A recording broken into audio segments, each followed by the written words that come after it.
Hello दोस्तों, आपका स्वागत है आपके अपने YouTube channel future foundation centre में। दोस्तों, आप लोगों का क्लास लाइव हो चुका है और आप सभी लोग से यही कहना है कि वीडियो में अंत तक वीडियो को पूरा देखें, जिससे आप लोग का बोर्ड एग्जाम 2025 का जो 24 फरवरी को है उसमें किसी प्रकार किसी प्रश्न पे आपको कोई समस्या न हो। ठीक है, ये प्रश्न इसीलिए बताए जा रहे हैं कि आपका जो बोर्ड एग्जाम 2025 का है 24 फरवरी का, उसमें कोई समस्या न उत्पन्न हो और यही प्रश्न आपको पूछेंगे। और जब ये प्रश्न आपके सामने आएंगे तो आप खुशी से झूम उठेंगे। क्या? खुशी से झूम उठेंगे। और अपने दोस्तों मित्रों के पास भी ज़रूर शेयर कीजिएगा। क्यों? इसलिए शेयर कीजिएगा क्योंकि अभी अपने दोस्तों को भी क्या करना चाहिए, अपने साथ लेकर चलना चाहिए, न कि उनको छोड़ के चलना चाहिए। देखिए, लड़ाई में तभी मज़ा आता है कि बराबर की दुश्मनी हो तब, ये न कि कमजोर बाव के धक पटक द। ऐसे मजा ना आवेला। मजा तब आवेला कि वो बरियार होके हम हो बरियार बनी, तब लड़ाई मजा वाला। तब हमारा प्रतिद्वंदी जो हो, क्या हो, हमारे जैसा हो, तब लड़ाई में मजा आता है। तो उसको भी पढ़ाइए और तब समझ में आएगा कि हम कितना नंबर ला रहे हैं, वो कितना नंबर ला रहा है, हम ज़्यादा पढ़ रहे हैं कि वो ज़्यादा पढ़ रहा है। ठीक है, तभी लोग उत्सुकता से पढ़ते हैं जब क्या होता है, टक्कर होता है। जैसे परीक्षा में लोग क्या करते हैं, टेस्ट होता है तो सोचते हैं कि क्लास में हम फर्स्ट आए, हमारा नाम हो। तो इसी तरह क्या करना है, पढ़ना है और तैयारी करना है। तो आप लोग के पहले प्रश्न की तरफ बढ़ेंगे हम। आज का पहला प्रश्न है, आपका ध्यान देंगे और इसमें गद्य पद्य और बहुविकल्पी प्रश्न, वो सारे प्रश्न हैं जो आपके बोर्ड एग्जाम में देखने को मिलेंगे। वो सारे प्रश्न इस वीडियो में मिलेंगे आपको, तो ध्यान दीजिएगा। आज का पहला प्रश्न है आपका, कह रहा है कि वैदेही वनवास के रचनाकार हैं। आपका दिया है कि वैदेही वनवास के रचयिता लेखक कौन है। ठीक है ना, ये हमें दे रहा है। पहला कह रहा है कि मैथिली शरण गुप्त जी हैं, महादेवी वर्मा जी हैं, अयोध्या सिंह उपाध्याय हरिऔध जी हैं, या सियाराम शरण गुप्त जी हैं। इनमें से कौन ऐसे हैं? विशाल जी। जी, आपका नाम बोल दिए हैं विशाल जी। ठीक है, और इसमें हमें बताना है कि वैदेही वनवास के रचयिता लेखक कौन है। ठीक है ना, आप सभी लोग क्या कीजिएगा, अपने दोस्तों मित्रों के पास भी शेयर कर दीजिएगा। और आज का प्रश्न बहुत ही शानदार होने वाला है और इसके जैसा आप प्रश्न आज तक नहीं देखे होंगे, क्योंकि यही 2025 के बोर्ड एग्जाम 24 फरवरी को आपको देखने को मिलेंगे। तो ध्यान दीजिएगा कि वैदेही वनवास के रचनाकार की बात करें तो आपके अयोध्या सिंह उपाध्याय हरिऔध हैं। क्या हैं? अयोध्या सिंह उपाध्याय हरिऔध हैं। यही बात करें मैथिली शरण गुप्त की तो इनकी रचना है भारत भारती। क्या है? भारत भारती। ठीक है ना। और महादेवी वर्मा का कहें तो क्या है? दीपशिखा है। क्या है? दीपशिखा है। ठीक है, कोई बात नहीं। और ध्यान दीजिए, इसमें महादेवी वर्मा की बात है तो ये इनका है दीपशिखा। दीपशिखा, दीपशिखा। उसके बाद सांध्य गीत, सांध्य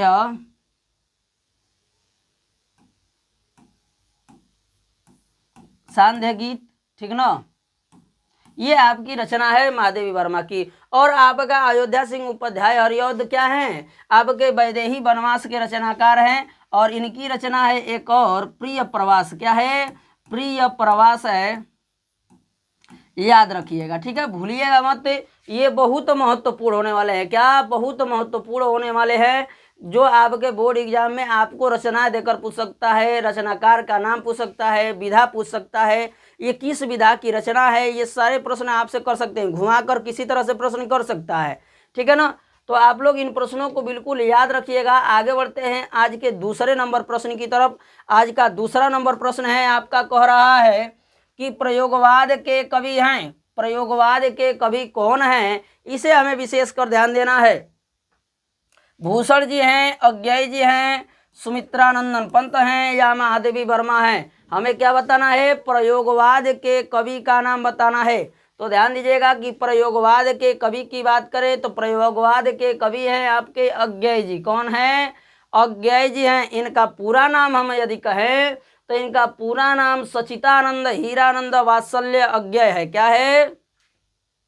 सचिदानंद हीरानंद वात्सल्य अज्ञेय। इसमें आपका क्या हो जाएगा? बी ऑप्शन सही हो जाएगा। याद रखिएगा ये प्रयोगवाद के कवि हैं। इनकी रचना एक बता दें तो हरी घास पर क्षण भर, क्या है, हरी घास पर क्षण भर, सुनहरे शैवाल, क्या, सुनहरे शैवाल, ठीक है, ये इनकी रचना है, ठीक है ना। उसके बाद क्या कहेंगे, इनकी ये रचना दो याद रख लीजिएगा, ये रचनाएं आपसे बार बार पूछता है, ठीक है ना, कि क्या हरी घास पे क्षण भर के रचनाकार कौन है, तो आप क्या बताएंगे, अज्ञेय बताएंगे। और देखिए आपके सामने आ गया क्वेश्चन नंबर 3। क्वेश्चन नंबर 3 क्या कह रहा है, ध्यान दीजिएगा, कह रहा है कि भाव विलास के रचनाकार हैं, भाव विलास के रचयिता कौन है, लेखक कौन है, इस पे हमको विशेष कर ध्यान देना है।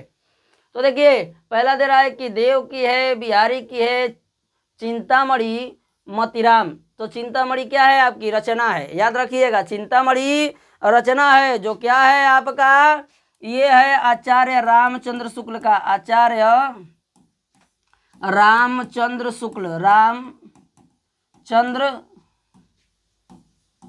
शुक्ल की, ठीक है ना। और क्या बिहारी जी की बात करें तो बिहारी जी की रचना है बिहारी सतसई, क्या, बिहारी सतसई, ठीक है ना। ये इनकी रचना है, किसकी, आपके बिहारी जी की। यही एक महाकाव्य इन्होंने लिखा था बिहारी जी ने, ठीक है ना। और यदि बात करें तो इनमें आप पढ़ते हैं, क्या, आपके पाठ्यक्रम में पढ़ते हैं भक्ति और नीति के दोहे, क्या, भक्ति और नीति के दोहे पढ़ते हैं इनके, ठीक है ना, आपके पाठ्यक्रम में दिया है, ठीक है ना। आगे बढ़ते हैं, और ये भाव विलास दिया है, भाव विलास है, रस विलास है, भवानी विलास है। ऐसी जब रचनाओं को आपसे पूछता है तो आप क्या बताएंगे कि आप ये देव की रचना है, किसकी, देव की रचना है। जैसे आपका भाव विलास दिया है उसी तरह देगा रस विलास, क्या देगा, रस विलास,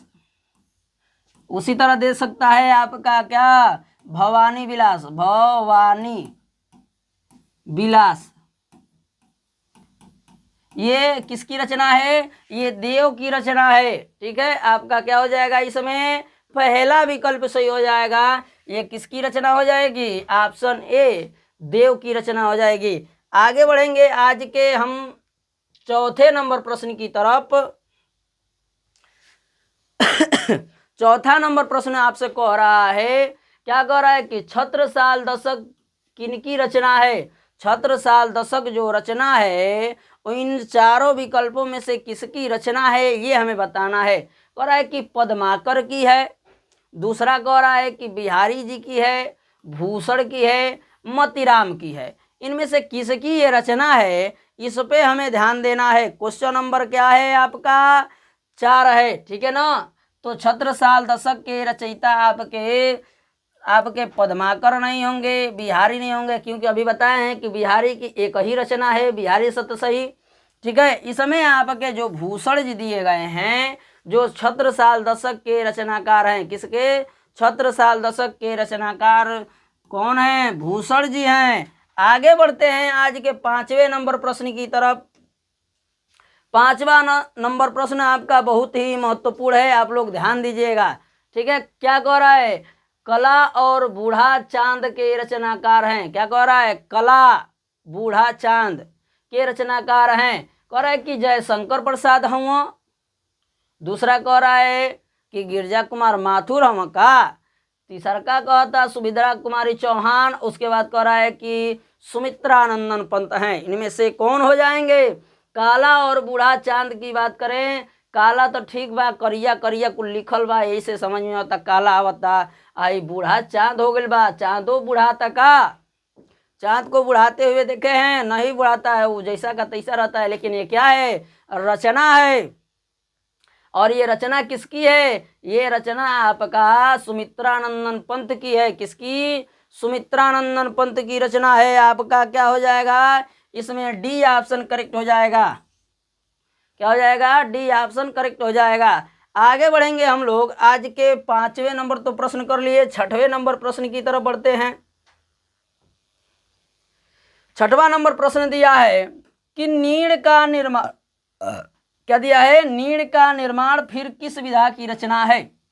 नीड़ का निर्माण फिर किस विधा की रचना है, इस पे हमें ध्यान देना है। कह रहा है कि जीवनी है, आत्मकथा है, रेखा चित्र है और एकांकी है। इनमें से क्या है ये नीड़ का निर्माण फिर। और हम ये भी बताएंगे आप लोग को कि किसकी ये रचना है, क्या किसकी रचना है, क्योंकि आपसे कह सकता है कि नीड़ का निर्माण के लेखक की बात क्या बताइए, बताइए लेखक बताइए, रचनाकार बताइए, रचना बताइए। ठीक है, तो देखिए इसमें अगर क्या पूछा है आपसे, विधा पूछा है, ठीक है ना, तो विधा इसका क्या हो जाएगा, आत्मकथा हो जाएगा। क्या हो जाएगा, आत्मकथा हो जाएगा। इसमें बी ऑप्शन सही हो जाएगा। यदि हम बात करें इसके रचनाकार की, लेखक की, तो इसके लेखक हो जाएंगे कौन, हरिवंश, हरिवंश राय बच्चन, राय बच्चन। ठीक है, ये आपका क्या हो जाएगा, ये रचनाकार हो जाएंगे। और विधा की बात करें तो आत्मकथा हो जाएगा। आगे बढ़ेंगे आज के 7 नंबर प्रश्न की तरफ। 7 नंबर प्रश्न दे रहा है कि निम्नलिखित में से शुक्ल युग के लेखक हैं। अब देखा जाए है 4 गो विकल्पवा में से हमनी के ई चुने के बा कि एमे से कौन विकल्पवा ऐसन बा कि जौन का बाना उ शुक्ल युग के रचयिता नहीं खन ना बाना। का बताओ एक बात, शुक्ल युग का रचयिता बाना तो 3 गो में से ऐसन हो जा कि उ ना हो जा शुक्ल युग के। तो पहले हमनी के ई देखल जी कि के ना हो, ठीक ना। तो ध्यान दिया जा कि मोहन राकेश ये आपके शुक्ल युग के नहीं हैं, अमृत राय नहीं है, कमलेश्वर जी भी नहीं है। इसमें से श्याम सुंदर दास हैं, ये आपके क्या हो जाएंगे, शुक्ल युग के लेखक हो जाएंगे। किस युग के, शुक्ल युग के। जयशंकर प्रसाद हैं, मुंशी प्रेमचंद्र हैं, रामचंद्र शुक्ल हैं, ये आपके शुक्ल युग के लेखक हैं। क्या, ये शुक्ल युग के लेखक हैं। आगे बढ़ेंगे हम लोग 8 नंबर प्रश्न की तरफ। 8 नंबर प्रश्न कह रहा है आपसे क्या कि निम्नलिखित कथनों में से कोई एक कथन सही है। क्या, निम्नलिखित कथनों में से एक कोई कथन सही है, उसे पहचान कर हमें लिखना है। कह रहा है कि शशांक के रचनाकार आचार्य रामचंद्र शुक्ल जी हैं, तो जी नहीं, ये आपका क्या हो जाएगा, गलत हो जाएगा। कह रहा है कि आकाशदीप कहानी के लेखक राम कुमार वर्मा हैं, तो बिल्कुल नहीं।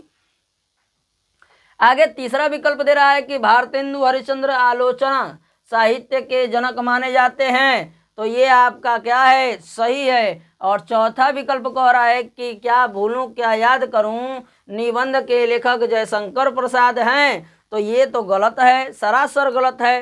कि क्योंकि ये क्या है, क्या भूलूं क्या याद करूं के लेखक हरिवंश राय बच्चन है, और ये क्या है, आत्मकथा है। इसमें आपका क्या हो जाएगा, सी ऑप्शन करेक्ट हो जाएगा। भारतेंदु हरिश्चंद्र को आलोचना साहित्य के जनक माने जाते हैं। जनक का मतलब क्या होता है, पिता होता है।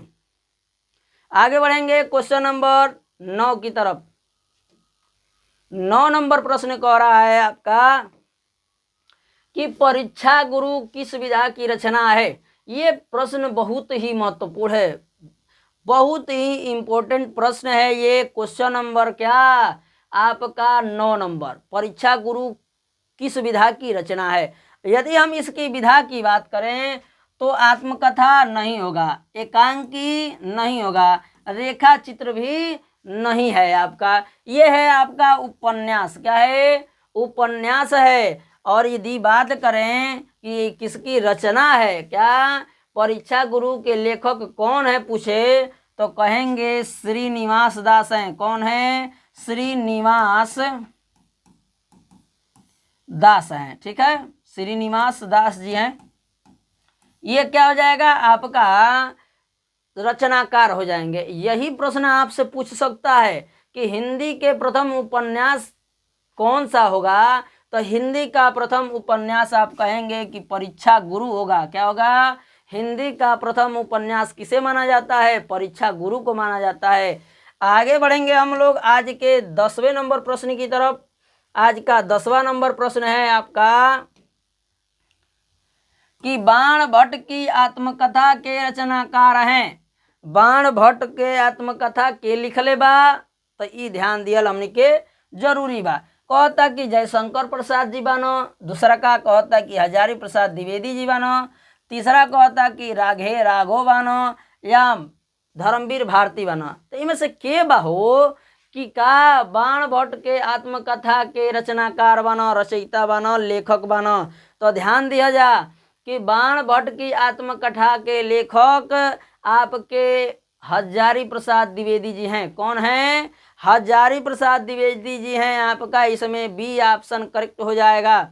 आगे बढ़ेंगे हम लोग 11 नंबर प्रश्न की तरफ। आज का 11 नंबर प्रश्न है, अब देखिए रस से पूछ दिया, क्योंकि आपको रस से भी क्या होगा, एक प्रश्न आएगा, एकदम 100% आएगा, इसमें कोई संदेह नहीं है।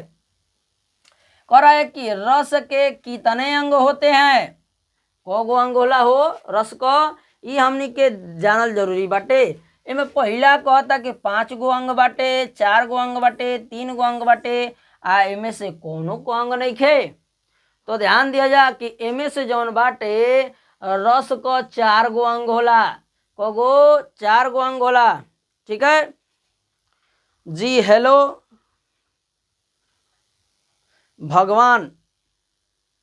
भगवान जी हैं, ठीक है, धन्यवाद। और आपका जी हेलो, और आपका हमारे YouTube channel future foundation centre में आपका स्वागत है। और ध्यान दीजिए रस कितने अंग होते हैं? तो रस के 4 अंग होते हैं। आपसे पूछेगा कि मान लीजिए पूछ दिया कि हास्य रस का अस्थायी भाव बताइए। क्या? हास्य रस का अस्थायी भाव बताइए। करुण रस का अस्थायी भाव बताइए। क्या पूछेगा? करुण रस का अस्थायी भाव बताइए। कहेगा वीर रस का अस्थायी भाव बताइए। उसके बाद कहेगा क्या? रौद्र रस का बताइए, रौद्र रस का अस्थायी भाव। ये 4 प्रमुख रस हैं जो आपको परीक्षा में एक कदम 100% देखने को मिलेंगे। मुख्य दो होते हैं ये कि आपके हाई स्कूल के परीक्षा में कक्षा 10 की परीक्षा में ये 2 मुख्य रूप से आते हैं, अनिवार्य रूप से आएंगे, ठीक है, हास्य रस से या करुण रस से, ठीक है। तो हम कहेंगे अगर हास्य रस की अस्थायी भाव, तो इसमें आता है हंसी। क्या आता है? हंसी आता है। लोग दांत फाड़ने लगते हैं, क्या करने लगते हैं? दांत दिखाने लगते हैं। तो एक और परिभाषा हमारी ओर से बना दियल गई बा कि का कि जौना में दांत लौके लगे ओके हास्य रस कहल जाला, ठीक ना।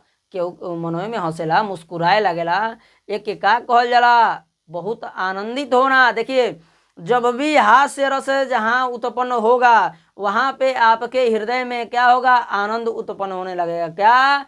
आनंद उत्पन्न होने लगेगा। आप मुस्कुराने या हंसने लगेंगे, वहाँ पे समझ लीजिएगा क्या हो जाएगा? हास्य रस हो जाएगा।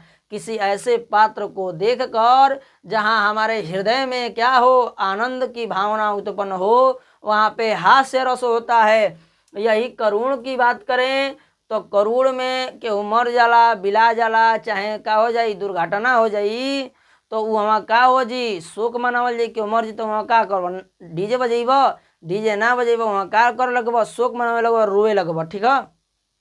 तो जहाँ का हो जाएगा? दुख की भावना प्रकट हो, आंसू आने लगे आपका, ठीक है, हृदय पिघल जाए, वहाँ आपका क्या हो जाता है? करुण रस हो जाता है। और करुण रस का भाव क्या होता है? शोक होता है, अस्थायी भाव, ठीक है ना। यही वीर की बात करें तो आप जानते हैं कि वीर का लड़ाई उड़ाई के समय बहुत इन लोग चर्चित में रहते हैं। इस वीर ने इतने गोलियां चलाई, इतने लोगों को मार गिराया, ठीक है, बहुत वीर था। जैसे आप लोग कर्ण के नाम सुने होंगे, ये क्या था? बहुत ही महावीर था, ठीक है ना, बलवान था, शक्तिशाली था, ठीक है ना। तो आपका वीर की बात करें तो इसका होता है अस्थायी भाव उत्साह। क्या होता है? उत्साह होता है। और यही रौद्र की बात करें तो सुने होंगे कि काली माई रौद्र रूप में आगे बढ़ी, शंकर भगवान रौद्र रूप में आगे बना, अब लागत है कि विनाशे हो जाए। सीरियल वोल में देखे होंगे आप, ये जो शब्द होते हैं आप लोग को फिल्मों में प्रयोग देखते हैं इन लोग का, ठीक है, इन शब्दों का। तो रौद्र रूप का मतलब होता है क्रोध। क्या होता है? क्रोध होता है। ये आपका क्या हो जाएगा, आपका ये अस्थाई भाव है इनका। ठीक है, उम्मीद करते हैं आप लोग बात को समझ गए होंगे। आगे बढ़ेंगे हम लोग क्वेश्चन नंबर 12 की तरफ। कह रहा है कि पायो जी मैंने राम रतन धन पायो, कौन सा अलंकार बा हो में, कौन अलंकार बा एमे का भइल बा, एमे राम रतन धन पा लियल गइल बा। कहता उपमा अलंकार बा, रूपक अलंकार बा, उत्प्रेक्षा बा, या यमक अलंकार बा। तो एमे तो हम लोग का कौन सी बाटे, रूपक अलंकार बा। कौन अलंकार हो जी, रूपक अलंकार हो जी, बी ऑप्शन सही बा। आगे बढ़ते हैं 13 नंबर प्रश्न की तरफ। 13 नंबर प्रश्न दे रहा है कि सोरठा के पहले एवं तृतीय चरण में, तीसरा नहीं लिखा का, पहले चरण में कितनी मात्रा में, केवल पहले चरण का पूछ रहा है। किसका, केवल प्रथम चरण का पूछ रहा है। तो आप लोग समझ जाइएगा कि क्या सोरठा छंद में कितने चरण होते हैं, 4 चरण होते हैं। ठीक है, यही बात करें तो प्रथम और तृतीय में, क्या प्रथम और तृतीय में आपके क्या होते हैं, 11 मात्राएं होती हैं। और इसे कहते हैं हम लोग क्या, प्रथम और तृतीय चरण को विषम चरण क्या कहते हैं, विषम चरण कहते हैं। ठीक है, यही दूसरे और चौथे की बात करें, दूसरे और चौथे की, तो इसमें होते हैं 13 मात्राएं। कितनी, 13 मात्राएं होती हैं। और इसे कहते हैं समचरण। क्या कहते हैं, समचरण कहते हैं। ये आपका क्या हो जाएगा, ये सोरठा छंद का उदाहरण ऐसे देता है, पूछता है आप लोग से। तो इसमें 13 दिया है, 12 दिया है, 11 दिया है, 16 दिया है। तो आपका प्रथम चरण का पूछा है ना, तो पहले चरण में और तीसरे चरण में 11 मात्राएं होती हैं। ठीक है, इसमें क्या हो जाएगा, आपका सी ऑप्शन सही हो जाएगा। ठीक है, आगे बढ़ते हैं क्वेश्चन नंबर 14 की तरफ। 14 नंबर प्रश्न है आपका, कह रहा है कि निर्दय शब्द में प्रयुक्त उपसर्ग है। क्या बताना है, उपसर्ग बताना है। क्या बताना है, उपसर्ग बताना है कि इसमें कौन सा उपसर्ग होगा। तो आप लोग ध्यान दीजिएगा, पहला दे रहा है कि दय होगा, नी होगा, निर होगा, निर होगा। ठीक है, तो इसका क्या करेंगे हम लोग, संधि विच्छेद करेंगे। क्या करेंगे, संधि विच्छेद करेंगे। और सभी लोग इस पे ध्यान देंगे, इसका संधि विच्छेद क्या होगा। ठीक है, इसका संधि विच्छेद ध्यान देंगे। क्वेश्चन नंबर क्या है आपका, 14 है। और ध्यान दीजिए, इसका संधि विच्छेद हम लोग करते हैं। तो इसका संधि विच्छेद हो जाएगा निर, ये हलंत इसलिए लगाएं कि देख रहे हैं कि आधा बा प्लस दय, क्या हो जाएगा, निर्धन दय हो जाएगा। और इसका क्या करें हम लोग, इसको देखें तो ये अंतिम पद जो होता है वो प्रत्यय कहलाता है। क्या कहलाता है, प्रत्यय कहलाता है। जो प्रथम पद होता है उपसर्ग कहलाता है। क्या कहलाता है, उपसर्ग कहलाता है। ठीक है ना। तो देखिए हमसे क्या पूछा है, उपसर्ग पूछा है। और उपसर्ग की बात करें तो इसमें आपका सी ऑप्शन क्या दे रहा है, निर दे रहा है। आपका सी ऑप्शन करेक्ट हो जाएगा। आगे बढ़ेंगे क्वेश्चन नंबर हम लोग 15 की तरफ। 15 नंबर दे रहा है आपका कि नील गाय में कौन सा समास है। नील गाय में कौन सा समास है हो, तो इसमें पहला दे रहा है कि कर्म धारय है, द्वंद्व है, दिगु है, बहुब्रीहि है। इनमें कौन सा समास हो जाएगा। तो देखिए यही शब्द नील गाय, ठीक है, नील कमल, और यही क्या दे दे, नीलकंठ दे दे। तो नीलकंठ की बात करें यदि हम, तो नीलकंठ का आपका होता है बहुब्रीहि समास। क्या होता है, बहुब्रीहि समास होता है। यही बात करें नीलगाय की, नीलकमल की, तो इसमें होता है कर्मधारय समास। क्या होता है, कर्मधारय समास होता है। इसमें आपका ए ऑप्शन करेक्ट हो जाएगा। आगे बढ़ेंगे क्वेश्चन नंबर 16 की तरफ। 16 नंबर प्रश्न पूछ रहा है कि खेत का तत्सम रूप है। खेत का तत्सम रूप कहा होला हो, ये ध्यान दिया जी। कहता है कि भूमि होई, जमीन होई, क्षेत्र होई, या पृथ्वी होई। तो देखिएगा आप सभी लोग कि खेत का तत्सम रूप होता है क्षेत्र। क्या होता है, क्षेत्र होता है। ई ना कि भूमि कह दिया जा, जमीन कह दिया जा, आ धरती कह दिया जा, चाहे पृथ्वी कह दिया जा ना। ई का होला? क्षेत्र होला। आ क्षेत्र क कब पूछ दे तो कह दिया जा कि खेत होला, मैदान होता है। ठीक ना। आगे बढ़ते हैं क्वेश्चन नंबर 17 की तरफ। 17 नंबर प्रश्न दे रहा है कि युष्मद शब्द का पंचमी विभक्ति और बहुवचन रूप होगा। युष्मद शब्द का पंचमी विभक्ति और क्या बताना है आपका? बहुवचन रूप बताना है। और कह रहा है कि युष्माकम, दूसरा कह रहा है युष्मासु, युष्मत, त्वत। ठीक है, इनमें से कौन सही बा?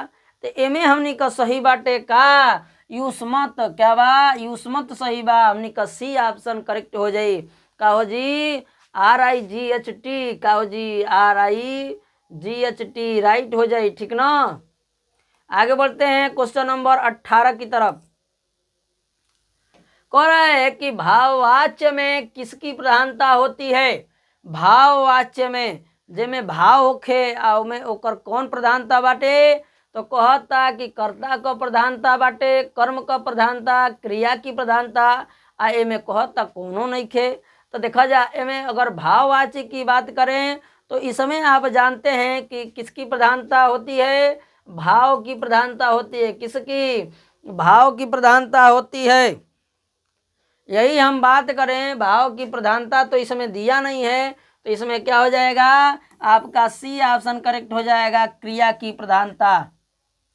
क्या हो जाएगा? क्रिया की प्रधानता हो जाएगी। इसमें आपका सी ऑप्शन करेक्ट हो जाएगा। आगे बढ़ेंगे हम लोग 19 नंबर प्रश्न की तरफ। 19 नंबर कह रहा है कि वाक्य के कितने तत्व होते हैं? ठीक है, वाक्य के कितने तत्व होते हैं? तो 2 होते हैं, 4 होते हैं, 3 होते हैं या 8 होते हैं। कितने होते हैं हो? तो देखिए आपके यदि बात करें वाक्य के कितने तत्व होते हैं तो यही यदि आपसे प्रश्न करे, क्या प्रश्न करे कि क्या वाक्य रचना के आधार पर कितने प्रकार के होते हैं, तो कहेंगे कि 3 प्रकार के। ठीक है। यही कहें अर्थ के आधार पर कितने प्रकार के होते हैं तो आपके 8 प्रकार के होते हैं। और ये आपके तत्व पूछे हैं तो आपका होता है ये 4 प्रकार का। कितने प्रकार का? 4 प्रकार का। रचना के आधार पर 3 प्रकार का, यदि अर्थ के आधार पर कहें तो 8 प्रकार का। उम्मीद करते हैं आप लोग बिल्कुल समझ गए होंगे। आगे बढ़ते हैं क्वेश्चन नंबर 20 की तरफ। कह रहा है कि अभिकारी पद में अन्य किस नाम से जाना जाता है? अभिकारी पद को अन्य किस नाम से जाना जाता है ये हमें बताना है। और फटाफट बताएंगे आप लोग कि इनमें से कौन सा विकल्प सही हो जाएगा। पहला कह रहा है कि अपव्यय पद होगा, अव्यय पद होगा, व्यय पद होगा, इनमें से कोनो ना होई। तो ध्यान दीजिएगा इनमें से आपका कौन सा विकल्प सही हो जाएगा? अव्यय पद हो जाएगा। क्या हो जाएगा? अव्यय पद हो जाएगा। इसमें आपका बी ऑप्शन करेक्ट हो जाएगा। क्या? B option. ध्यान दीजिएगा। आगे बढ़ते हैं ये 21 नंबर प्रश्न की तरफ। 21 नंबर प्रश्न कह रहा है, देखिएगा इसे ध्यान से, क्योंकि ये प्रश्न बार बार पूछे जाते हैं। क्या? बार बार आपसे पूछे जाते हैं। और आपका कह रहा है कि कलम का सिपाही जीवनी है। कलम का सिपाही जीवनी है, किसकी जीवनी है? तो कह रहा है कि जयशंकर प्रसाद की जीवनी है, प्रेमचंद्र की जीवनी है, मोहन राकेश की जीवनी है, या आचार्य रामचंद्र शुक्ल की जीवनी है। केकर जीवनी है होई? 21 नंबर प्रश्न तनी फटाफट बता दे जाता। देखा तनी के बता देला 21 नंबर प्रश्नवा के कि कौन विकल्प सही हो जी। देखा जाए अगर विधा की बात करें, क्या विधा की बात करें तो विधा में आपका इसी तरह दे दिया है कि जीवनी है। ये क्या है जो आपका दिया है? कलम का सिपाही, ये जीवनी है। और इसके रचनाकार की बात करना है, हमें बताना है, तो इसके रचयिता लेखक हैं मुंशी प्रेमचंद्र जी। कौन है? मुंशी प्रेमचंद्र हैं। आपका क्या हो जाएगा? और यदि जयशंकर प्रसाद की रचना की बात करें तो क्या हो जाएगा? स्कंदगुप्त। स्कंद गुप्त, चंद्रगुप्त, ये इनके नाटक हैं। ध्रुव स्वामिनी, ध्रुव स्वामिनी, ठीक है। प्रेमचंद्र की रचना का नाम तो जाने गए, कलम का सिपाही। अब मोहन राकेश की बात करें तो लहरों के राजहंस, लहरों के राजहंस, ठीक है, ये इनकी रचना है। और आगे बढ़ेंगे हम लोग 22 नंबर प्रश्न की तरफ। 22 नंबर आपका प्रश्न दे रहा है, ध्यान दीजिएगा। कह रहा है कि घनानंद किस काव्य धारा के कवि हैं? घनानंद जी जो हैं वो कौना काव्य धारा के कवि हम? तो रीतिबद्ध काव्य धारा के कवि हम, रीति सिद्ध काव्य धारा के कवि हम, रीति मुक्त काव्य धारा के कवि हम, या आधुनिक काल के कवि हैं? तो देखिए घनानंद जी जो हैं आपके वो रीति मुक्त कवि हैं। क्या हैं? रीति मुक्त कवि हैं। इसमें आपका सी ऑप्शन करेक्ट हो जाएगा। आगे बढ़ेंगे क्वेश्चन नंबर 23 की तरफ। कह रहा है कि हंस पत्रिका के संपादक हैं, हंस पत्रिका के संपादक हैं। अब देखिए यही में कितना लोग कंफ्यूजन में पड़ जाए का, यही में कितना लोग कंफ्यूजन में पड़ जाई कि हम मोहन राकेश दिले बाटे, प्रेमचंद्र दिले बाटे, धर्मवीर भारती, गुलाब राय। तो देखिए इसमें आपके मोहन राकेश जो हैं वो क्या हैं? लहरों के राजहंस के लेखक हैं, लहरों के राजहंस। हंस आया है तो इसीलिए कंफ्यूज हो जाएंगे आप लोग, लेकिन ये इनकी रचना है मोहन राकेश की। और यदि हंस की बात करें तो वो मुंशी प्रेमचंद्र की रचना है। किसकी? मुंशी प्रेमचंद्र की रचना है। इसमें आपका बी ऑप्शन करेक्ट हो जाएगा। आगे बढ़ेंगे हम लोग क्वेश्चन नंबर 24 की तरफ। 24 नंबर प्रश्न दे रहा है आपको। कह रहा है कि जहाज का क्या पंछी कृति की विधा है? कौना कृति का विधा हो? Question number 24। तो ध्यान देंगे आप सभी लोग कि क्वेश्चन नंबर 24 आपका दे रहा है कि नाटक है, कहानी है, उपन्यास है, या निबंध संग्रह है। क्या होगा? तो ध्यान दीजिएगा कि आपका जहाज की पक्षी, ठीक है, पंछी दिया है, पक्षी नहीं दिया है, पंछी कृति की विधा, ठीक है। तो देखिए ये क्या है? आपका उपन्यास है। क्या है? उपन्यास है। आपका सी ऑप्शन करेक्ट हो जाएगा।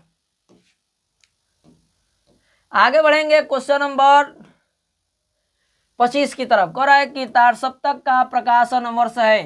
तार सप्तक का प्रकाशन वर्ष कौन बाटे? ये 3 गो तार सप्तक का रचना कइल गइल बा। कोगो? 3 गो तार सप्तक का रचना कइल गइल बा, जेमे का बाटे? पहला देखल जा, पहला विकल्प देले बा 1942, दूसरा दे रहा है कि 1953। हाँ जी, हाय, हम आपका कमेंट देख लिए हैं। आदर्श जी नहीं, आदित्य जी हैं, ठीक है। आदित्य जी आपका कमेंट हम देख लिए हैं, तभी से हाय हाय बोल रहे हैं। हम भी आपको हाय बोल दे रहे हैं, आपको हाय, ठीक है। और बताइएगा कि इसमें से कौन सा विकल्प सही हो जाएगा। पहला दे रहा है कि 1943, सॉरी तीसरा दे रहा है 1943, और चौथा दे रहा है 1940। यदि हम क्या बात करें? तार सप्तक की बात करें, ठीक है, तो ये पहले की बात कर रहा है। ये पहले, दूसरे, तीसरे की बात नहीं कहा है, डायरेक्ट तार सप्तक की बात कहा है। तो तार सप्तक के ये क्या हो जाएगा? ऑप्शन सी करेक्ट हो जाएगा। और इसके रचनाकार की बात करें, क्या इसके रचनाकार की? तो आपके सच्चिदानंद, क्या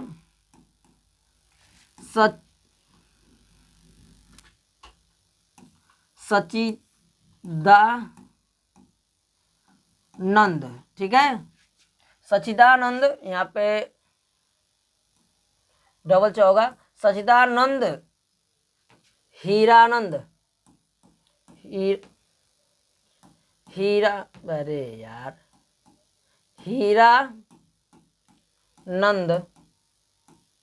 वात्सल्य अज्ञेय। इसके रचयिता कौन हैं?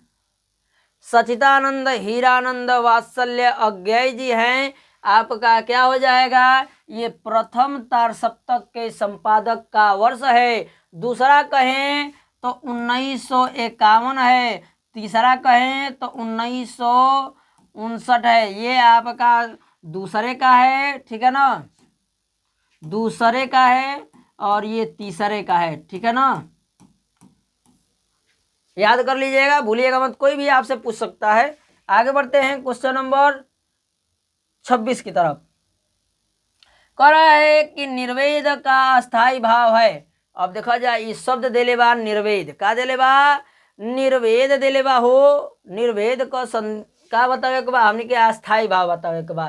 कहता कि हास रस होला, करुण रस होला, शांत रस होला, आया अद्भुत होता है। अद्भुत का होता है आश्चर्य, खुदे रस का नाम दे देले बा। तो देखा जा, हई जो निर्वेद का अस्थाई भाव पूछले बा, तो एक होला शांति, का होला, शांति रस होला, शांत रस होता है, क्या होता है, शांत रस होता है। चक्रवर्ती जी, ठीक है जी, हेलो, ठीक है, आपका क्या हो जाएगा, इसमें सी ऑप्शन करेक्ट हो जाएगा। आगे बढ़ेंगे हम लोग 27 नंबर प्रश्न की तरफ। 27 नंबर कह रहा है कि पीपर पात सरिस मंडोला में अलंकार होगा। ये तो बिल्कुल सिंपल है, आसान है कि पीपर पात सरिस मंडोला में कौन सा अलंकार होगा, श्लेष होगा, उपमा होगा, उत्प्रेक्षा होगा, या रूपक होगा। ठीक है, ठीक है, और बताइए सभी लोग, कितने लोग बताते हैं इस प्रश्न का आंसर। ये ध्यान देना है हमें। क्वेश्चन नंबर की बात करें तो आपका 27 का क्या हो जाएगा, पी पर पात सरिस मंडोला में आपका उपमा अलंकार हो जाएगा। क्या हो जाएगा, उपमा अलंकार। वेरी गुड, बहुत अच्छे चक्रवर्ती जी, आपका क्या हो जाएगा, ये बी ऑप्शन करेक्ट हो जाएगा। आगे बढ़ेंगे हम लोग आज के 28 नंबर प्रश्न की तरफ। 28 नंबर दे रहा है कि रोला छंद में कुल कितने चरण होते हैं। अब हमें ये बताना है। तो पहला दे रहा है कि 2 गो होला, 4 गो होला, 3 गो होला, या 5 गो होला। तो आप लोग जान दीजिए कि रोला छंद में, सोरठा छंद में आपके 4 चरण होते हैं। क्या होते हैं, 4 चरण होते हैं, ठीक है, पहला और तीसरा, ठीक है। इसको कहते हैं विषम चरण, विषम चरण।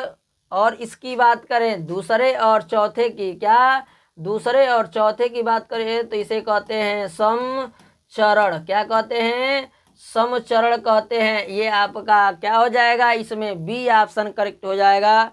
4 होते हैं, बहुत अच्छे चक्रवर्ती जी, इसमें आपका बी ऑप्शन 4 बताए हैं, बिल्कुल करेक्ट है, सही है। आगे बढ़ेंगे हम लोग क्वेश्चन नंबर 29 की तरफ। 29 नंबर कह रहा है कि आगमन में किस उपसर्ग का प्रयोग हुआ है। आगमन में किस उपसर्ग का प्रयोग हुआ है। तो पहला कह रहा है कि बी का हुआ है, अख का हुआ है, मान का हुआ है, या आ का हुआ है, ठीक है। तो इसका हम लोग क्या करेंगे, संधि विच्छेद कर देंगे, ठीक है। तो इसका संधि विच्छेद करें, आगमन, आगमन का संधि विच्छेद करें तो हो जाएगा आधन गमन हो जाएगा, ठीक है। और ये आपका आगे वाला पद होता है उपसर्ग, क्या होता है, उपसर्ग होता है, और पीछे वाला आपका प्रत्यय होता है, ठीक है ना। तो हमसे क्या पूछा है, ये हमसे पूछा है उपसर्ग, ठीक है। तो उपसर्ग क्या है, आ आया है। तो हमारा क्या हो जाएगा, डी ऑप्शन करेक्ट हो जाएगा। क्या हो जाएगा, डी ऑप्शन करेक्ट हो जाएगा, बबलूगिरी, ठीक है। और ध्यान दीजिए, इसमें आपका डी ऑप्शन करेक्ट हो जाएगा। क्या हो जाएगा, डी ऑप्शन करेक्ट हो जाएगा। आगे बढ़ते हैं क्वेश्चन नंबर 30 की तरफ। क्वेश्चन नंबर 30 कह रहा है आपका कि भलाई में प्रत्यय है। भलाई में कौन प्रत्यय आ गई हो, ठीक है।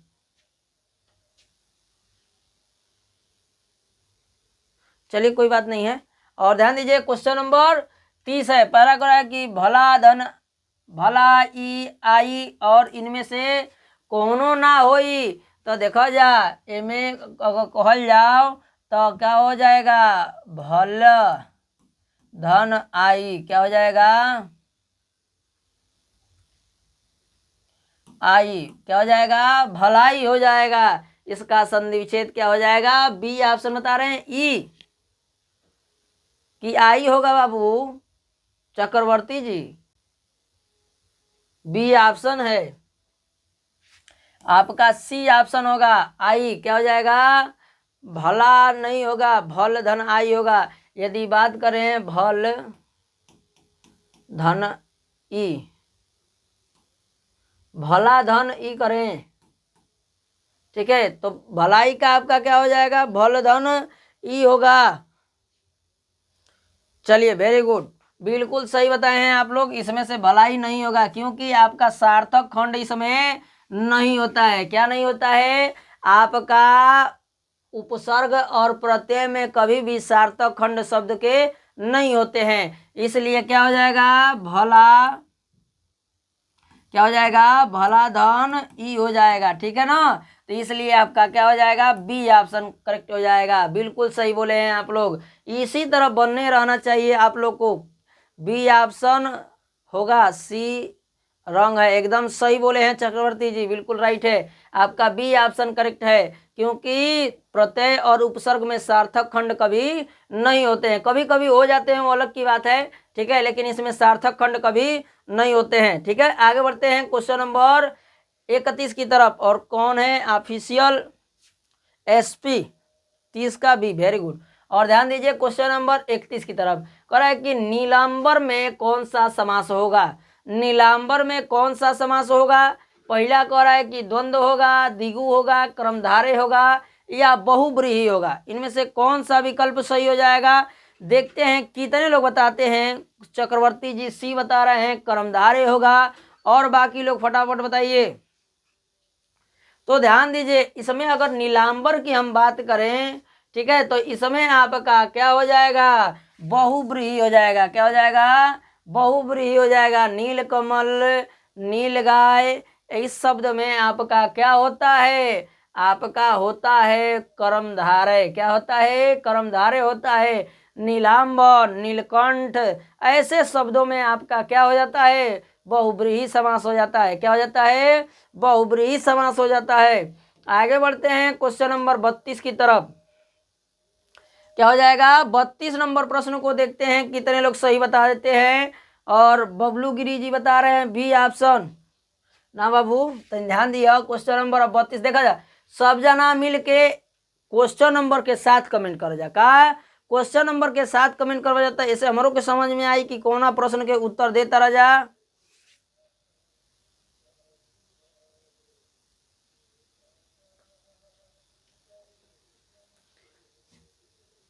और ध्यान दीजिए इसमें क्वेश्चन नंबर आपका 32 का ध्यान दीजिए, क्वेश्चन नंबर 31 का आप लोग का डी सही था, ठीक है ना।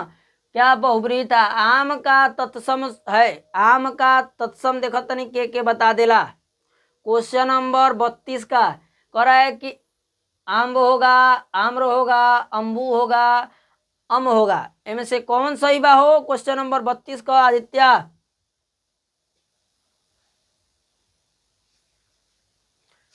ठीक है, आगे बढ़ते हैं क्वेश्चन नंबर 32 का। यदि कहें आम शब्द का तत्सम शब्द, तो आपका होता है आम्र। क्या होता है, आम्र होता है। इसमें आपका 32 का बी हो जाएगा। बबलू बी बता रहे हैं, वेरी गुड, बहुत अच्छे।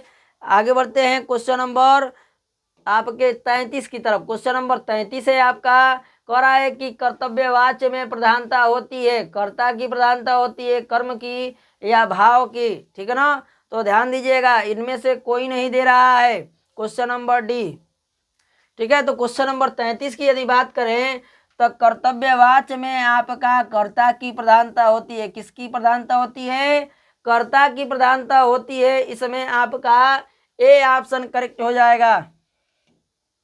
आगे बढ़ते हैं क्वेश्चन नंबर 34 की तरफ। 34 नंबर कह रहा है ताभ्य शब्द में वचन एवं विभक्ति है। ताभ्य शब्द में वचन एवं विभक्ति बताना है कि इसमें वचन और विभक्ति क्या होगा। पहला कह रहा है कि षष्ठी विभक्ति एक वचन, सप्तमी विभक्ति द्विवचन, षष्ठी विभक्ति बहुवचन, चतुर्थ विभक्ति बहुवचन। इनमें से कौन सा विकल्प सही है हो, 33 का ए बता रहे हैं। 34 का बताइए, 33 का तो हो गया है, 34 का 33 का आपका ए ऑप्शन सही था। बबलू डी बता रहे हैं। और बाकी लोग फटाफट बताइए 34 का। और ध्यान दीजिए क्वेश्चन नंबर 34 का बबलू बताए हैं डी, वेरी गुड, बहुत अच्छे। बबलू कर्म बताए थे डी, वेरी गुड, सही है। और 34 का आपका क्या हो जाएगा, चतुर्थ विभक्ति बहुवचन रूप हो जाएगा। क्या हो जाएगा, चतुर्थ विभक्ति बहुवचन रूप हो जाएगा। आगे बढ़ते हैं क्वेश्चन नंबर 35 की तरफ। क्वेश्चन नंबर 35 कह रहा है आपका कि निम्नलिखित में क्या है, सर्वनाम है। क्या बताना है, सर्वनाम बताना है। कह रहा है काला होगा, घोड़ा है, वह है, लंगड़ा है, सॉरी लड़का है। ठीक है, इनमें कौन सही बा हो तो देखा जाओ तो काला जो है उसका गुण है। क्या है, गुण है। किसी व्यक्ति कहें कहें को काला, गोरा, ये सब क्या है, उसका गुण है।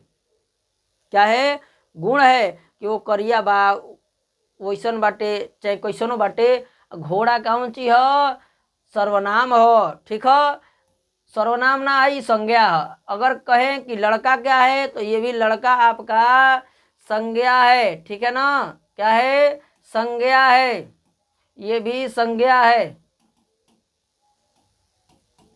यदि वह की बात करें हम, क्या वह की, तो वह आपका किसके स्थान पर प्रयोग किया जाता है, तो संज्ञा के स्थान पर प्रयोग किया जाता है। जैसे कहें राम घर जाता है तो राम के जगह हम क्या कह सकते हैं कि वह घर जाता है, तो हम राम के जगह किसका प्रयोग कर दिए, वह का प्रयोग कर दिए। इसलिए हमारा क्या हो जाएगा, सी ऑप्शन करेक्ट हो जाएगा, वह।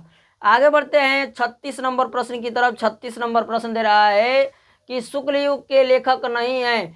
शुक्ल युग के लेखक कौन नहीं है हो, तो शुक्ल युग के लेखक कह रहा है कि जयशंकर प्रसाद जी ना हुवन, मुंशी प्रेमचंद्र ना हुवन, रामचंद्र शुक्ल ना हुवन, भारतेंदु हरिश्चंद्र ना हुवन। तो इनमें ध्यान दिया जाए क्वेश्चन नंबर 36 का कि जवन जयशंकर प्रसाद बाना इस शुक्ल युग का लेखक हवन। कौन युग का, शुक्ल युग का। मुंशी प्रेमचंद्र शुक्ल युग के। आई तो यही लोग कहता ना कि शुक्ल युग का हवन, तो यो शुक्ल युग का हो जियन।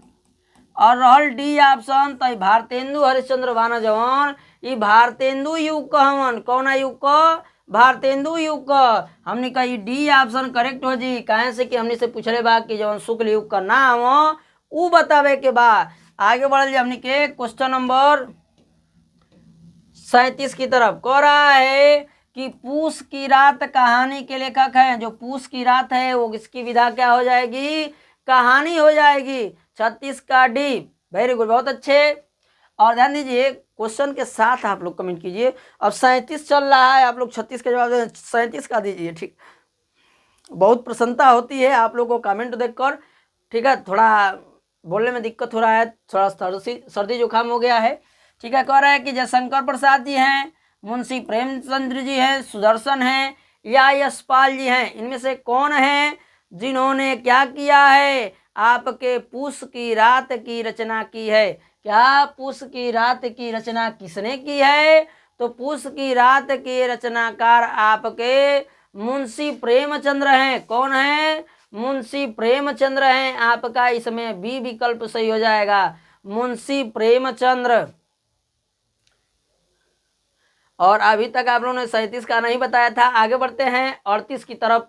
38 नंबर प्रश्न कह रहा है कि सिंदूर की होली नाटककार हैं। सिंदूर की होली के नाटककार कौन हैं, 37 का बी, वेरी गुड, बहुत अच्छे।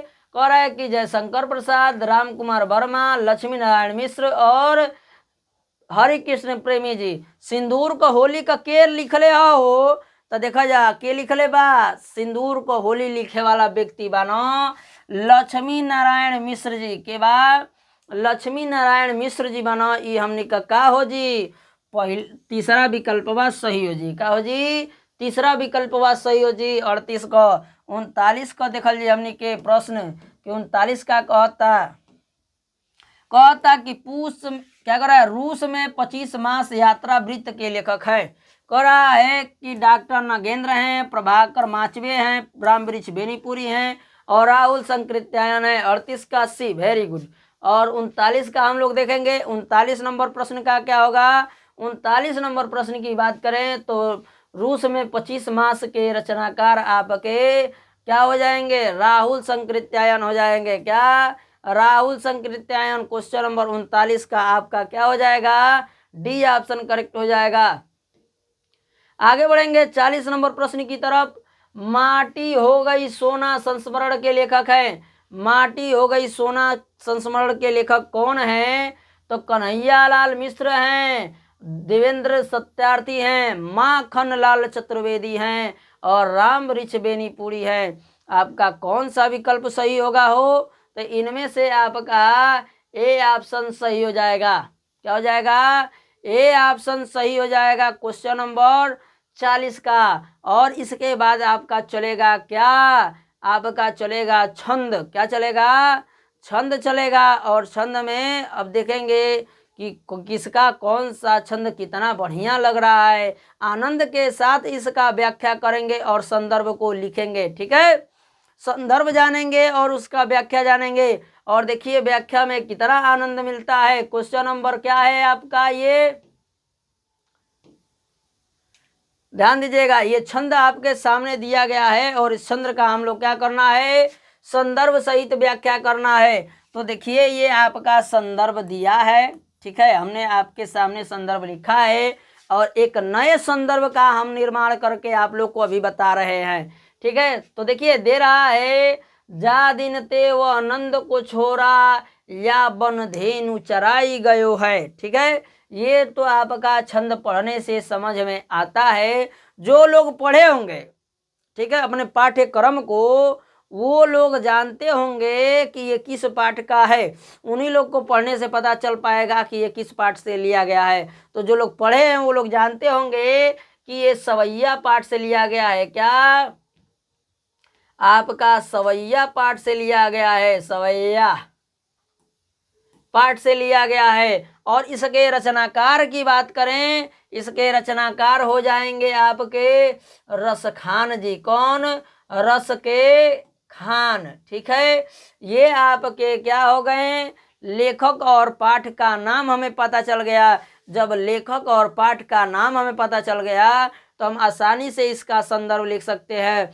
ये तो जो दिया है दिया ही है। कहेंगे कि प्रस्तुत पद्यांश हमारी पाठ्य पुस्तक, क्या प्रस्तुत पद्यांश हमारी पाठ्य पुस्तक हिंदी काव्य खंड में संकलित सवैये नामक पाठ से लिया गया है और जिसके रचयिता रसखान जी हैं। क्या हैं, जिसके रचयिता रसखान जी हैं। ये तो आपके सामने संदर्भ जो दिया है, देखिए ये किताब वाला है कि प्रस्तुत पद्य रसखान कवि द्वारा रचित सुजान रसखान से हमारी पाठ्य पुस्तक हिंदी के काव्य खंड में संकलित सवैये शीर्षक से अवतरित है। देखिए कुछ अपना लिखने का प्रयास करेंगे तो एग्जामिनर जब आपका पढ़ेगा कॉपी तो कहेगा नहीं नहीं, ये नकल नहीं किया है, ये रटा नहीं है, ये अपने मन से बना कर लिखा है, अच्छे से लिखा है, बेहतर लिखा है। तो आपको नंबर कटेगा नहीं और पूरा फुल दे देगा आपको नंबर। अब इसका हम लोग क्या देखेंगे, व्याख्या देखेंगे। क्या देखेंगे, व्याख्या को देखेंगे। और व्याख्या बिल्कुल एकदम सिंपल तरीके, आसान तरीके से अपना भाषा में कोई हो। कहता कि जा दिन ते वो आनंद को छोड़ा या बन धेनु चराई गयो है। ई ऊ समय का बात हो, जानता राजा कोना समय का, जौना समय श्री कृष्ण तनी बड़ हो गए न 8-10 साल का। आ का कैले न कि वन में गाय के चरावे गए न, का गाय के चरावे गए न। वो समय वो गाय के चरा के लौट गए न तो एगो सखी दूसरा सखी से बतावतिया कि हे सखी जाना तरु, जाना का कहतिया कि जा दिन मतलब कि जिस दिन से वो नंद बाबा का लाडला जो है, लड़का जो है, वो छोरा जो है, ठीक है, इस वन में आकर अपने गायों को चरा कर गया है।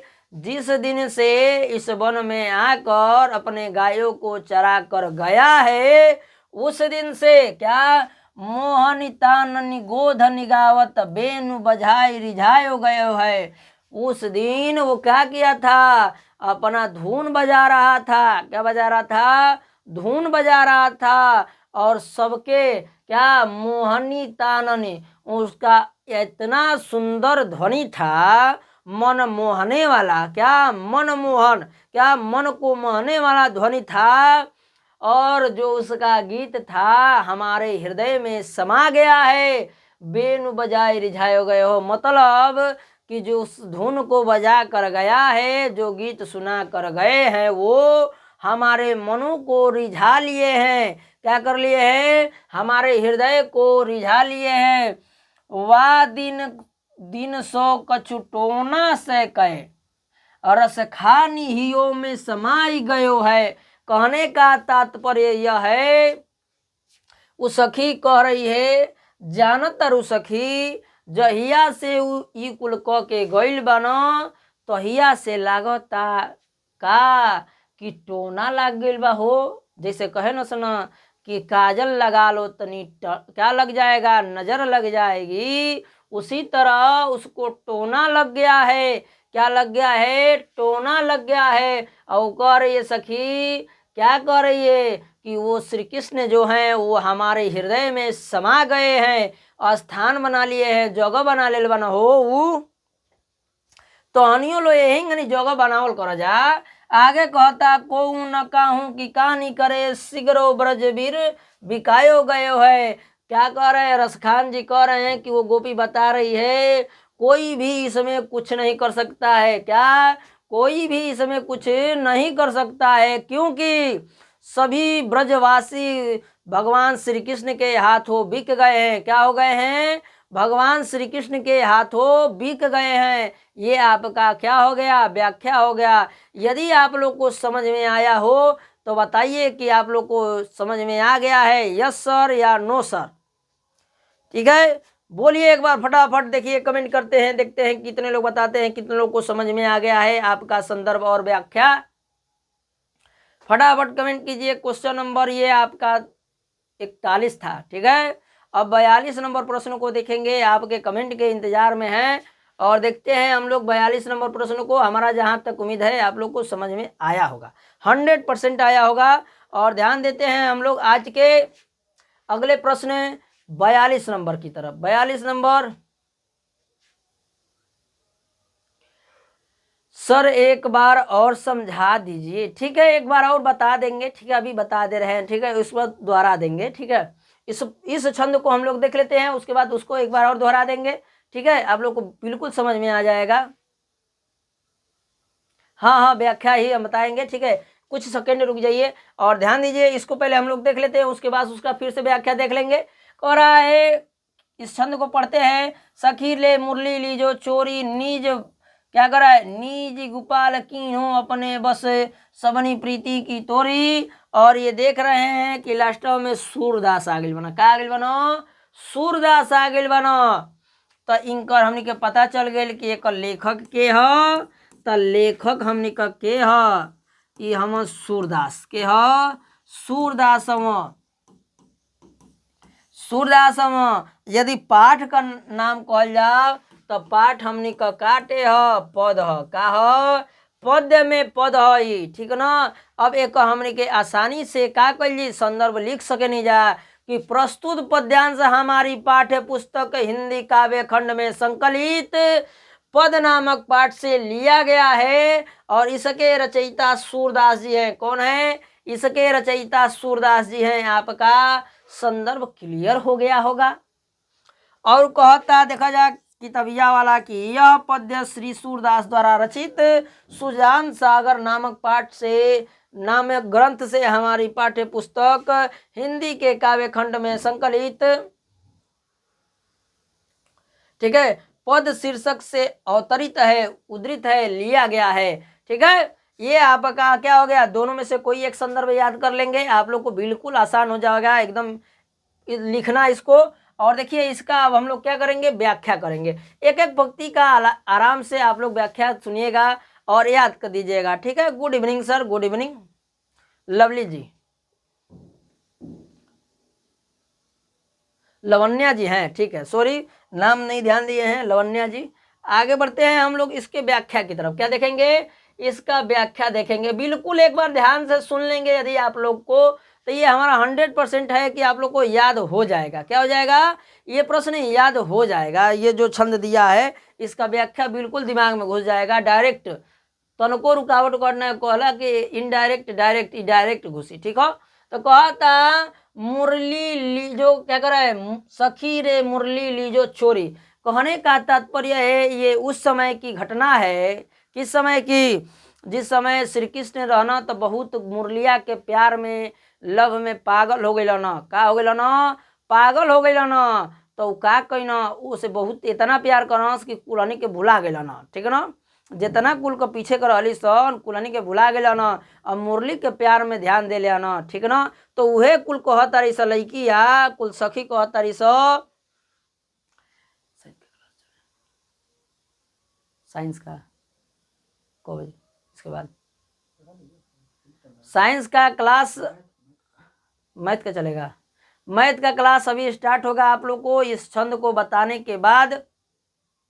जी सर, हम लवली जी, सॉरी लवली जी नहीं, लवन्या जी, हम हैं आपके यूपी में बलिया से। ठीक है?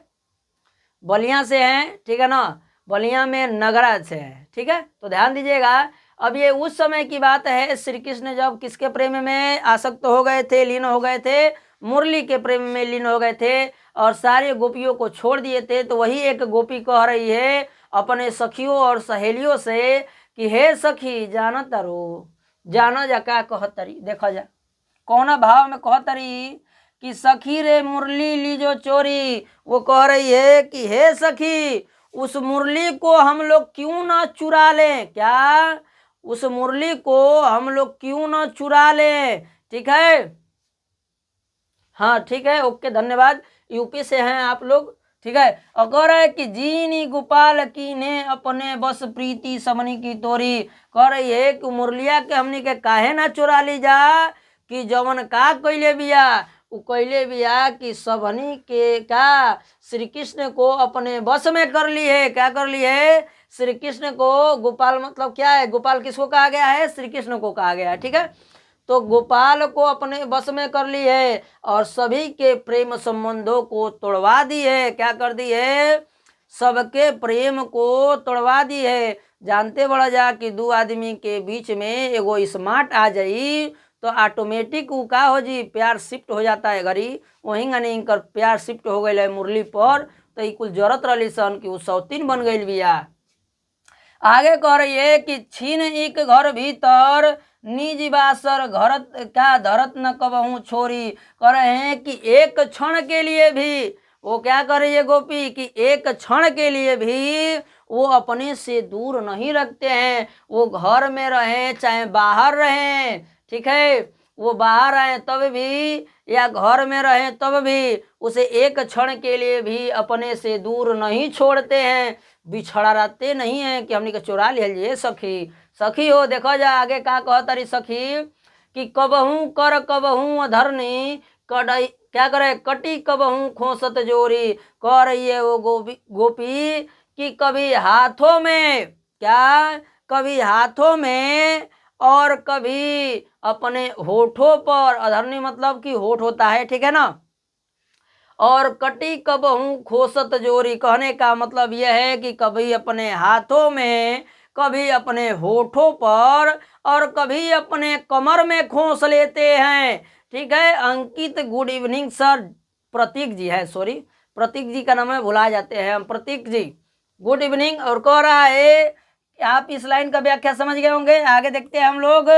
ना जाने कछु मेली मोहिनी राखे अंग अंग भोरी। उ सखी कहतिया कि हे सखी जान तरु ऐसा लागत न उ मुरलिया कोनो मोहिनी मंत्र फेंक देले बिया। का? कोनो मोहिनी मंत्र फेंक देले बिया, जैसे श्री कृष्ण को अंग अंग क्या हो गया है, उसके प्रेम में लीन हो गया है, आसक्त हो गया है। और देखिए आगे सूरदास जी क्या कह रहे हैं। सूरदास प्रभु को मन सजनी बदयो राग की डोरी। और बता रहे हैं सूरदास कि वो गोपी कह रही है कि हे सखी जाना तारू कि वो जो आपके श्री कृष्ण हैं हम लोग के, वो क्या हो गए हैं, बांसुरी के प्रेम की डोरी से बंध गए हैं। क्या? श्री कृष्ण जो है क्या बांसुरी की डोरी से बंध गए हैं। बांसुरी की डोरी न समझिया जा, बांसुरी के प्रेम की डोरी में बंध चुके हैं। ठीक है? उम्मीद करते हैं आप लोग को ये समझ में आया होगा। यदि समझ में आया हो तो एक बार कमेंट करके बोलिए यस सर, फटाफट कमेंट कीजिए। यदि आप लोग को समझ में आया हो तो फटाफट कमेंट करके बताइए yes sir, no sir, very good sir. बोलिए, फटाफट बोलिए, आप लोग को समझ में आ गया?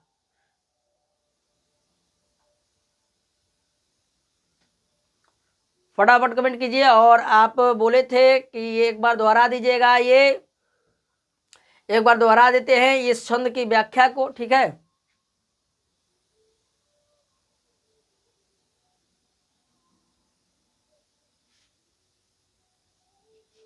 ठीक है, और ध्यान दीजिएगा, इसका व्याख्या करने के लिए कहे थे, ठीक है, ऑफिशियल यस सर, ठीक है, धन्यवाद। और ध्यान दीजिए, कह रहा है कि जा दिन ते वह छंद को, देखिए ये जो छंद है इसका केवल हम व्याख्या बताएंगे क्योंकि ये एक बार बता चुके हैं, ठीक है ना।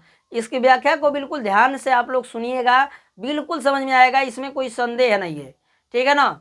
उम्मीद जहाँ तक है हमारे बताने का तरीका जो है बिल्कुल समझ में आता है। जी सर, लेकिन सर,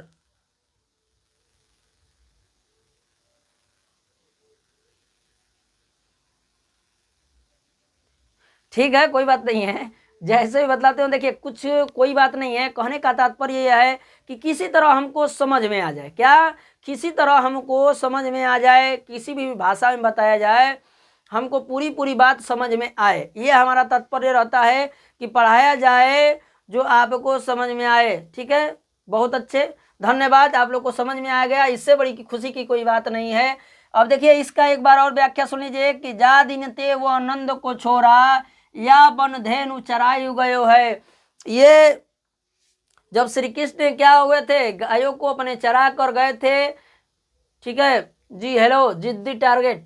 और कह रहा है कि जिस दिन से, वो गोपी बता रही है कि हे सखी सुन ल जा कि जहिया से उ नंद बाबा का जौन लइका बा न, ये बनवा में आके अपने गैयन के चरा के गइल बा न, तहिया से देखो जा का हो गइल बा कि मोहनी ताननी गोधनी गावत बेनु बजाई रिझायो गयो है। अपने बांसुरी की धुन को, क्या, अपने बांसुरी को धुन को ऐसे बजा कर गए हैं कि हमारे मन को मोह लिए हैं, क्या कर लिए हैं, बेनु बजाई रिझायो गए हो, मतलब कि हम लोग के मनों को रिझा लिए हैं, अपने वश में कर लिए हैं। इसका समझिएगा कि मोहन तानन मतलब होता है कि मोहनी गीत बांसुरी का धुन बजा कर गए हैं और एक गीत गुनगुनाते गए हैं, गोधन गावत, और क्या गए हैं, एक गीत को गाते हुए गए हैं। और जितने लोग सुने हैं उतने लोग क्या हो गए हैं,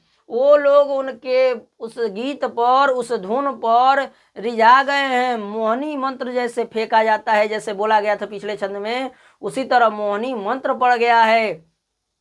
आगे करिए कि वाह दिन सो कछु टोना सो कहे। देखा जाए उ सखी कहते कि हे सखी जाना तारू ई पीड़ा कहे लायक नइखे हो, ई जाना तारू का हो गइल बा, जैसे लागता देखले हो बजा केहू केहू के प्रेम में इतना पागल हो जाला कि ओकर गलतो बात सही लाग जाला हो। तो ओही गनी कहतिया सखी कि वाह दिन सो कछु टोना सो कहे, क्या उस दिन से लागता कि हमनी के ऊपर टोना कोनो क देले बा, का टोना सा लग गया है। कह रही है कि रसखान हियो में समाई गयो है। वो जो रसखान के प्रभु भगवान श्री कृष्ण हैं, जो हमारे हृदय में समा गए हैं, जो भगवान श्री कृष्ण है वो हमारे हृदय में समा गए हैं। और अंतिम पंक्ति कह रहा है कि कौन काहू की कहानी करे, सिगरे ब्रज बीर बिकायो गयो है। कर ये गोपी की हे सखी जान तरु कि जान लो केहू में कुछ कह ना सकेला, कुछ कर ना सकेला, जौन उनका प्रेम बाटे, ठीक है, वो क्या हो गया है, उसके हाथों ये जितने भी ब्रजवासी गोकुल के लोग हैं सब उनके हाथों बिक गए हैं। सर जी पेपर हम लोगों का पास आ गया है, तो हम का कहतनी कि साल भर बाद बा। पिंकी आप लोग का पेपर नज़दीक आ गया है, अच्छी बात है, तो हम का पेपर से बाहर बता रहे हैं, पेपर से बाहर नहीं। ये जो छंद है बिल्कुल इम्पोर्टेंट है क्योंकि ये बार बार पूछे जाते हैं आप लोग से, ठीक है, यही छंद होता है जो आपसे बार बार पूछता है, ठीक है ना। तो बिल्कुल ध्यान दीजिएगा। और आप लोग का अब क्लास स्टार्ट हो जाएगा मैथ का, आप लोग बिल्कुल ध्यान लगाकर पढ़िएगा और अपने दोस्तों मित्रों के पास भी शेयर कीजिएगा। अधिक से अधिक जनसंख्या में जुड़कर क्या कीजिएगा, क्लास को अटेंड कीजिए। और जब प्रतिद्वंदी क्या हो, बराबर के हों, तो बहुत ही आनंद आता है पढ़ने में। राजा इसी से लोग पढ़ते हैं कि हम अधिका नंबर ले आए, हम अधिका जवाब दे, हम सही सही कैले बनी है तना। तो एक पढ़ाई में बड़ा मजा आवेला। सर जी हम अयोध्या का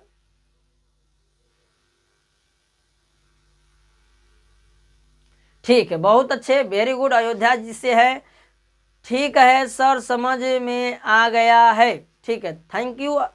ऑफिशियल एसपी जी, आपका नाम हम नहीं समझ में आ रहा है, तो जो लिखा है वही बोल दे रहा है। आप अपना नाम बता देते तो हमको बहुत प्रसन्नता होती। आप लोग के पास 1 मिनट का समय है, आप लोग फटाफट जो कहना है कह दीजिए।